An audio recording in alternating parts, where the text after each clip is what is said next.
Pinakita ng Smartmatic sa COMELEC at mga kinatawan ng mga political parties and candidates ang ilang problema posibleng maranasan sa pag-imprenta ng resibo para sa mga botante sa eleksyon 2016. May live report si June Veneracion. June? Paper jam sa vote counting machines ang isa sa mga problemang nakikita ng COMELEC sa pag-imprenta ng voters sheet na magpapabagal daw sa proseso ng pagboto.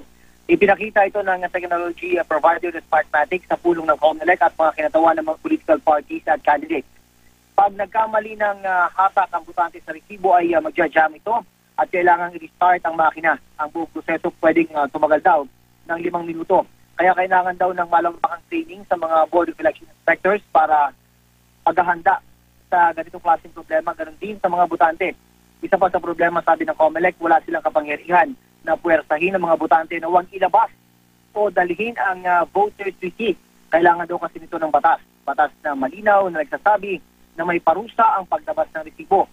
Pero oras ang problema pa rin ng COMELEC. Kung di naman daw matitiyak na maayos at credible ang May 9 elections, mainam na pag-isipang ipagpaliban kahit ilang linggo lang ang botohan. Hindi naman daw no-el, kundi OL lang o postponement of elections. O pwede rin namang manual voting. Alam ng COMELEC na may mga usaping legal sa mga opsyon na ito, pero minsan di naman daw usaping legal ang issue, kundi ang kagustuhan na magkaroon ng maayos na eleksyon. Pero sa pulo kanina, sinabi ng mga kinatawan ng mga political party at mga kandidato na nagkakaisa sila na anuman ang mangyari, dapat magkaroon ng automated election sa darating na May 9. G? Maraming salamat, June Veneracion.